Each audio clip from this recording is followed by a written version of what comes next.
Here, Klay Thompson has been sort of a missing person in this series. We'll explain exactly what's gone wrong there. Some football that makes into the conversation as well. When should the quarterback change be made in Washington? And the next level to which that man, Giannis Antetokounmpo, was taking it right before our eyes. All that is on the way. But first, Jay, a little sneaky Hembo time. Here we go.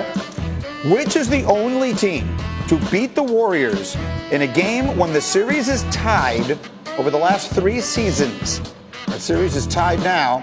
Who's the only team to do it the last 3 years? The answer's next. Congratulations to Maria Taylor. She went to Jared. Back on Get Up, Jalen is back, and Hembo has a question for you, Jay. Which is the only team to beat the Warriors in a game when the series is tied, as it is right now, over the last 3 seasons? It was when Kyrie Irving was the second best player on the team, not the best player. The Cleveland Cavaliers. Ooh. Well, that's why there's an imperfection in the question. The answer is the Rockets. So you're saying, you're talking about it's 4 years ago, Hembo. You're saying it's one too many years that they beat them in a game 7. Oh, man. And so the answer here. We shall see. I'm not going to lie to you. I'm kind of on Jalen's side on that one. 3 years can be interpreted a lot of different ways. Meanwhile, last night's highlights cannot. Let's take you to what happened in the fourth quarter last night. If you're just waking up and you did not see the action, it was a very physical game most of the night. And the Rockets had a big lead on this steal and flush by P.J. Tucker. They had a 10-point advantage. But now it's the cut to 7. Here comes James Harden. He was very good, 38 points, 10 boards. Rockets a 9-point lead. 2 minutes and change to go. Kevin Durant, just unstoppable in this postseason. It's a 7-point game. The lead was 5 with 30 seconds to go. Steph Curry, no. They get an offensive rebound. They get it back to Steph Curry. And this one he drills. So it's a 2-point game. The Warriors foul James Harden. He makes the first. This one is to make it a 2-possession game, but he misses.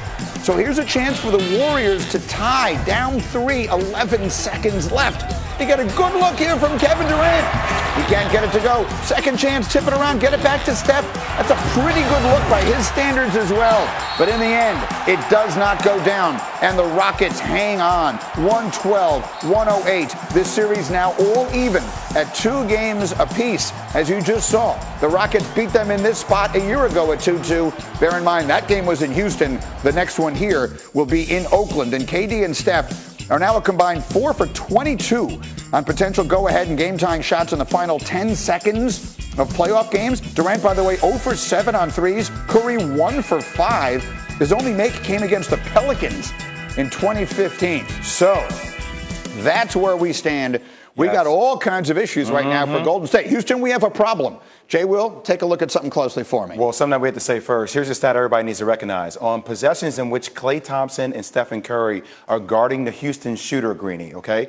Houston has scored twice as many points, and they're shooting 57%. As opposed to any other player guarding the shooter, they're scoring 37%, right? So it goes to show you they're isolating both Stephen Curry and Klay Thompson. So we're going to see one of the videos here on this isolation on Klay. All right, so first off, Klay's in the right situation. He's a lefty, a strong lefty driver. He wants to drive left. You shade the entire left side. We've seen this happen in multiple playoff series, even in the last where they force him to drive. You want him to shoot towards this gap. Now, what you're going to see here coming from the weak side is you're actually going to see Draymond Green right here in this middle space clogging the paint, talking to Klay, saying, send him my way, send him my way, send him directly towards me, which they want him to drive that way here, okay? That's where you want. Right. So now I want you to see, watch Klay's feet. Watch this.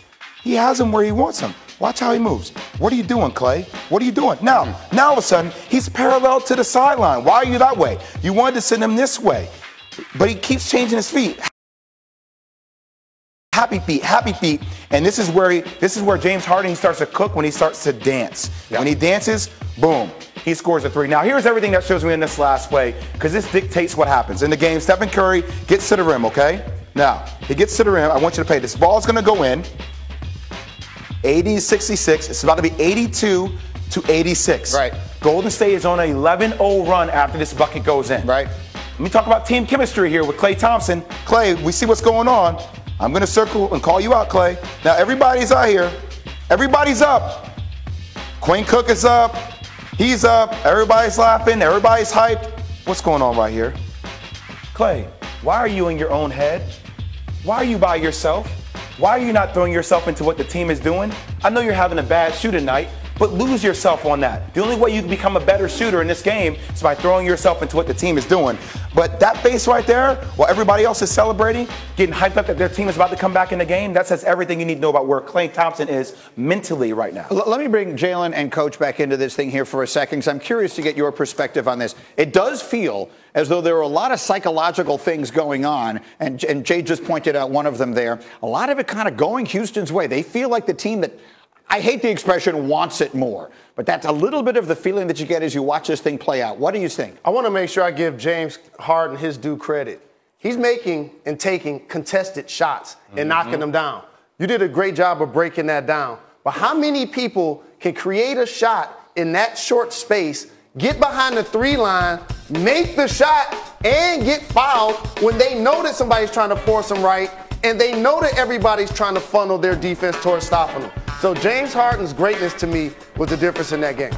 Yeah, look, you're guarding James Harden every single night for 40 minutes. Is that going to get in your head? I mean, no one stopped the guy all season long. He can create space anytime he wants it. Now, the whole idea of him sitting on the bench, I understand that's a small snapshot of one moment in time. I wouldn't put too much into it. You'd be disappointed maybe. Maybe he was locking into something else. Maybe he was ready to go win the game. I wouldn't get lost in that. The deal is, here's the deal. Klay Thompson's a role player. Let's not understand who he is. He's a role player. He's a spot-up shooter. Is he a role player? He is not a leading player on your team. He's a second or third option at best. I understand what you said about the play. If you watch the whole game, that was his mannerism the whole game now.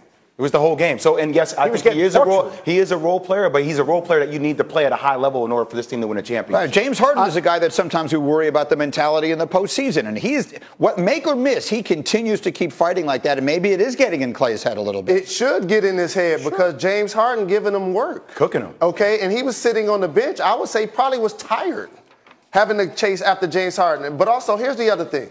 To your point about Klay, Klay is the best third option in the NBA. The best third option in the NBA. But he's about to become a free agent in this summer of free agency, and people are not viewing him as a third option, right? That's not he'll get paid as the first option, but still, in order to win a championship with him, he'll need to be the second option or a third option. It's a very interesting one. He's a fit guy. Anyone here believe the Rockets are going to win this series? There's 2 out of 3, 2 of these games in Oakland. I got 1. Any other takers? Nope. I'm looking over there. Hembo says yes. I'll tell you right now, Rockets could easily be up 3-1 in this series. And we talked all season about the Rockets having what it take to press the Golden State Warriors, the small ball lineup. They're able to get away with it because of no DeMarcus Cousins. Plus 12 in the second quarter with that small ball. We're going to do much more in this as we go. I got some football I want to share with you as well, though, because this is interesting. In March, we know that Washington traded for Case Keenum, who started all 16 games for the Broncos last season, played his best the year before in Minnesota. He now is in a situation where he'll be competing for the starting job with Dwayne Haskins, who got drafted number 15 overall. Here's what Keenum says.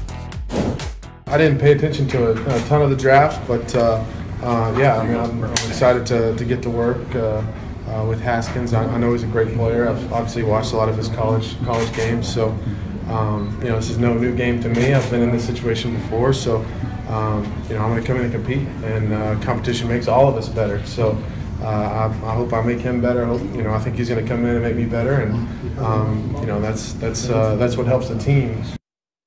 All right, we've got Marcus Spears with me all morning long, and Louis Riddick has made his way into the conversation as well. Louis, I want to ask you first. You just heard Case Keenum talking about he knows at some point Dwayne Haskins becomes the quarterback of this team. In your mind, when should that be? I think it would be great if this team could be patient with Dwayne and at least give him a year to kind of first and foremost foster the relationships in that building with the coaching staff in particular, as far as finding out exactly how he learns the best, how he is corrected the best, how he really just is able to develop that kind of trust with this coaching staff that quite honestly has a lot of ex-quarterbacks on it, as far as Kevin O'Connell, the offensive coordinator, Tim Rattay, the quarterback coach, Jay Gruden himself, the head coach, Doug Williams is in the building, Matt Cavanaugh is in the building. There's a lot of people that could really help Dwayne, but you can't really, I wouldn't want to rush this. And then secondly, Look, right now, they are devoid of talent on the perimeter. They don't have a true #1 wide receiver that he can go to. Jordan Reed, the tight end, is someone who hasn't proven that he can stay healthy. Paul Richardson, a big free agent signing from a year ago, can't stay healthy. There's a lot of things that they still need in order to really grow and develop a young quarterback. And I think Dwayne could really benefit from being around a guy like Alex Smith, from being around a guy like Case Keenum, and just learning the professional aspects of the game. So then in year 2, just like what happened with Patrick Mahomes, he takes off and they hit the ground running. Lou, I understand what you're saying. I don't think Washington can afford to. Dwayne Haskins is their guy, and you get this process started. We looked in Cleveland last year as well when we had all this talk about Tyrod Taylor, and then obviously Baker took over and had a lot of success. I think we're in a new era in the NFL when it comes to this particular position, especially with everything that's being vetted. We've had so much talk about the college game translating to the NFL. They want to put these guys in similar situations that they were in college. This was a really good pick with O'Connell being there and Dwayne Haskins coming from Ryan Day, but I don't think they are patient, man. You put him in the fire. If he beats Case Keenum out in fall camp and you think he's the best quarterback to give you a chance to win games now, you go with Dwayne Haskins and start to build for the future. Yeah, well, and you know what, Spike? Look, I understand what you're saying, and I know that down there, look, Dwayne is going to make some throws starting this weekend in their rookie minicamp that there are the quarterbacks on their roster, quite honestly, just can't make. There's things he's going to be able to do that the other quarterbacks can't do. I'll say this also. From the very first time that Pat Mahomes stepped on the field in Kansas City, there were things that he could do that Alex Smith couldn't do.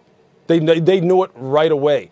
I'm just saying here, look, this is a football team, though. If you really want to go ahead and finally put to rest this quarterback issue in Washington, as good as he is going to look, you don't have the supporting cast on the perimeter. And I love how this team is building this team, though. I love how this offensive line is coming into, rounding into shape. They've invested a lot of money in it. I love the stable of running backs that they have, and that is going to be a strong part of their football game. I just think overall, this organization needs to make sure from A to Z they have it buttoned up as far as this is our guy. This is how we're going to teach him. This is how we're going to train him. He's going to be our guy, not through just one contract, but 2 or 3 contracts. Because, look, they've messed it up before. They can't afford to mess this up again. That is Louis Riddick. He is the president of the Dwayne Haskins fan club. I am his vice president. I'm his vice president. I miss you, Lou. I'm the vice president. Right now, I'm 100%. I'm on the ticket with you. All right, we'll take a short time out. We got more to do. Louis, thank you. We're going to talk about Giannis. He has been basically unstoppable this postseason. Coming up, I will explain exactly what I think the transition he has made has been and why everyone needs to be